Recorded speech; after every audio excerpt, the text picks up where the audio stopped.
friends, welcome back or welcome if you're new here. My name is Stacy and I am the Chapter Conundrum, and in today's video I'm going to be doing the book confessions tag, and I was tagged to do this by Kevin Toll, so I'll definitely have his video of this linked down below. And this tag was co-created by two creators, Book Chat with Pat and Book Reviews with Becky, so I'll also have their videos linked down below for you to check out as well. And without further ado, let's go ahead and jump right into it. So the first prompt is, what is an unpopular book opinion or book preference that you have? And for me, I have a whole video on these if you haven't seen. I have unpopular book opinions, but I'm going to talk about a book that I loved that isn't necessarily a popular favorite for many fantasy readers, and that is Prince of Thorns by Mark Lawrence, the first book in the Broken Empire series. And the reason that this is so hard for so many readers is because our main protagonist, Jorg, is a very villainous dude. He is absolutely not a likable character, and you are following his perspective as he and his crew of road brothers are attacking towns, burning and pillaging, and just a whole lot of other awful things. But for me, this was really fascinating because I was very curious as to why Jorg was the way he was. And this is a book and a series that really helps you delve into his character backstory, and it also has some interesting magic. I particularly liked that this was told in two timelines set about 4 or 5 years apart. And so a lot of the intrigue in the book and the series for me was, how did we get from point A to point B? Like, I needed to keep reading to find that out. And yeah, overall, I had a really fantastic time with this book, and it is not a popular favorite, and I completely understand why it does not work for a lot of readers. But yeah, if you are somebody who likes grimdark and can handle a extremely villainous character who is not somebody you want to root for, but you're interested in delving into a character's backstory, I definitely would recommend you check this out. Prompt 2 is, has your reading taste changed over the years? And if so, how? I would say that mine definitely has. So I always kind of was a little bit of a reader growing up, but it was really 2018 when I became more of a reader again. And the main reason for that is my sister. She started giving me all of her unhaul pile. But because of that, I didn't really understand like what my own comfort zone and what my own tastes were at that point, and it took a lot of experimenting and just trying different things for me to find that out. So at the time, I was picking up a lot of like thrillers, contemporary romance, the odd historical fiction, and the odd nonfiction, and just a whole lot of things that she was interested in reading. But it wasn't really until 2020 when I discovered adult fantasy as a genre. And basically, once I started in there, I never looked back. It's definitely become my favorite. And in that vein, the more of it that I read, the more I find that I'm more tolerant of slower paced books. And I also find that I'm just less prone to picking up books that end up being duds for me because I have experimented so much and kind of figured out what works for me and what doesn't. So definitely my tastes have changed in those ways. Prompt 3 is, what genre do you read to get out of a book or reading slump? And for me, one interesting thing I find with my reading is that I have to sort of vary my genres as I read to avoid becoming slumpy in the first place.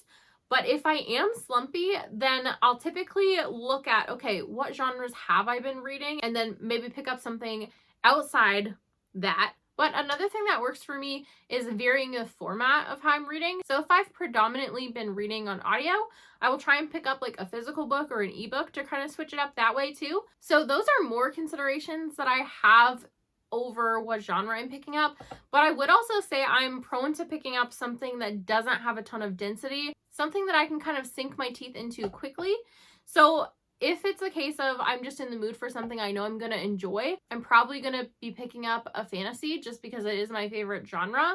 But I would veer towards one that is not so dense. But if I also just need something to pull me in really quickly, I'll probably pick up either a contemporary romance or a romantasy. Prompt 4 is, what are some of your auto-buy authors? And for me, this is kind of interesting because I have what I would say are auto-read authors. Like, I know I'm going to read everything they come out with, but not necessarily as often auto-buy authors because chances are I'm happy to wait until the library hold comes in. But there are like 3 authors that I will pretty consistently want to be reading like soon after the release dates of their next book, and where I will either purchase like the Audible copy or purchase a physical copy. And the first one of those is Sherry LaPena, and she is a Canadian thriller author. I've read most of her books now and have liked them all to varying degrees. This is one of the better ones in my opinion, but she's definitely somebody that I'm eager to keep reading from. And in fact, she has a new book coming out later this month on the 29th that I'm excited for. I think it's called She Didn't See It Coming. I have it pre-ordered on Audible, and I will definitely have to let y'all know how I get on with that one.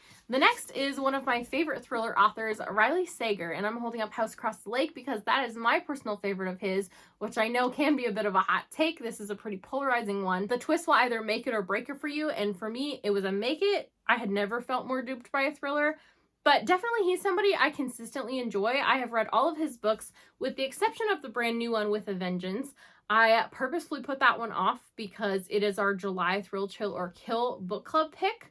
And at the time of filming this in early July, I haven't had a chance to get there yet. But I'm very eager to pick it up. And yeah, I have read all of his other books and pretty much given them all like at least a 3.5 to 4 star rating. So he's definitely somebody I plan to continue reading from. And the last one is my all-time favorite sci-fi author, and that is Pierce Brown. Red Rising is an all-time favorite series for me. I love his writing style. I love that he doesn't pull his punches. I love the topics that he chooses to write about, and I definitely gravitate towards this series very strongly. Also really love the audiobook narrator for this. It's Tim Gerard Reynolds, if you're curious. And yeah, I am super excited to get the final book in this series, Red God, next year. And also am very curious to see what Pierce Brown decides to write next. Prompt 5 is, how many chances do you give an author before you decide you're not picking them up again? And for me, it really highly depends on the reasons why I've decided I'm not interested in trying anymore. And the book count can kind of vary a lot based on that reason. So I have examples where I've only read one book and I already know I'm done. So like Haruki Murakami, I've read Kafka on the Shore. I'm not really into magical realism, which is the main problem. But also, it really only took this one for me to figure out he's not for me. Like beyond the magical realism and my issues with the subgenre that I don't love, he does like some weird sexual stuff in his books. I didn't necessarily love the way he crafted this story. I didn't really love his pacing or his character work. So yeah, like in this case, it really only took one. But then I have examples like Naomi Novik. I've read 4 books from her and have decided now that I'm not interested in picking up anymore. And with her, it was really more that I found that she does this thing where she builds up to an ending, but then she sort of glosses over the plot points of the ending. And that frustrates me. I'm a plot reader. I want the payoff of all that buildup. I want to see in detail how things end. And because I've noticed that pattern in the books of hers that I have read, I've just decided, no, she's not going to be like my all-time favorite ever, because I've had that experience with 3 of the 4 books of hers that I've read and have heard similar complaints from other readers with the ones that I haven't read. So in her case, it was 4 books. And then I also have authors that I've read 6 books from that I've decided, okay, at the end of 6, I'm not really that interested unless I see like rave reviews or people with my specific taste telling me I'm really gonna like their new stuff. And one example of this is V. Schwab. So I've read the Villains duology, so Vicious and Vengeful. I've read Addie LaRue, and I've also read, I forget the name of the trilogy, but it's like A Gathering of Shadows. I'll at least put the book cover on here so you know what I'm talking about. But yeah, so in her case, I've read 6 books, and I didn't hate any of her books, but the problem is that I also didn't love any of her books. Like most of them are 3 or 4 star reads for me. And at some point, like when you read so many different things by an author and you don't love any of them, it's just like, okay, yeah, she's probably not going to be a favorite for me. Let's move on to somebody I'm more excited to check out. So yeah, it really depends on the author and the reason that I've decided that I'm not interested in trying them anymore. It could be 1, it could be 6. We don't know. Prompt 6 is, do you have anything that you like to do or listen to while you read? And honestly, I predominantly read audiobooks, so I tend to do a lot while I'm reading. And I could probably make a whole video on this topic, like the best things to pair with audiobooks. One of the things I love to do at the end of the evening is just cozy up in bed with my headphones and play games on my phone or on my Switch. But I will also do things like walk the dogs, do some household chores, laundry, or I also will do some crafting stuff. So I like to do some diamond painting every once in a while, or every once in a blue moon, I'll have a hankering to do some knitting. And yeah, I like to pair audiobooks with that too. When I'm reading physically, I tend to not try and multitask or listen to other things, but there are times where I feel like putting on like a little ambience room, so like maybe some rain noises or fire crackling or something. And every once in a while, I'll also get in the mood to have some instrumental music in the background, usually something that correlates with the theme of what I'm reading. And we have Tink. A lot of the time I get cat meows and cat snuggles while I'm reading too. So for an example with instrumental music that fit like the vibe of what I was reading, when I was reading The Faithful and the Fallen book, so like Malice and the Beginning of Valor, I put on like a Viking inspired, I think it's Hymn of the Valkyrie. I'll link the video down below because I thought it fit the mood of the book very well and I enjoyed the pairing. But yeah, typically when I'm reading physically, I read in silence, and typically when I'm on audio, I'm always multitasking, either playing on my phone or doing something productive. Prompt 7 is, how far do you read before DNF'ing? And this is also very individual for me too. There are cases where I will read like 20 pages and decide, okay, this author is like so descriptive that I am like wading through all of the description to get to something I'm more interested in, and this writing is not working for me, and I'll put it down. And there are other times where I can be almost finished with the book and just really be like, you know what, I'm not that invested. I don't really care to find out what happens. Like, I just don't care anymore. One thing I have found with me is that the right time for me to DNF is the second I start questioning, should I DNF this? I'm not somebody who DNFs very often, and typically when I start to get that question or that niggling feeling, I know that's a sign, like I should. And typically in the past, when I've had that sort of feeling, like, should I DNF this? And then I don't, I end up thinking at the end, like, oh, I should have DNF'd this, and I regret not listening to that gut instinct. So I'm trying to listen to it more. Prompt 8 is, do you find yourself ever making the same faces as the characters in the book? And I've already kind of touched on it here, but I don't visualize while I read. And I think because I'm not necessarily that interested in how it looks, I don't necessarily need to try and figure out with my face, like, what the character's expressing. I tend to really enjoy reading a character's inner monologue and thoughts and more vibe off like the tension of the story and the suspense of the story sometimes. I also don't think I'm the type of reader that really inserts themselves in a story. I know some people do, and that's kind of how they get immersed in things. But for me, that's not how I get immersed. And so I think that's another reason maybe I don't do this. But yeah, I have never found myself making the same faces as characters in the books. Prompt 9 is rereading, yes, no, or depends.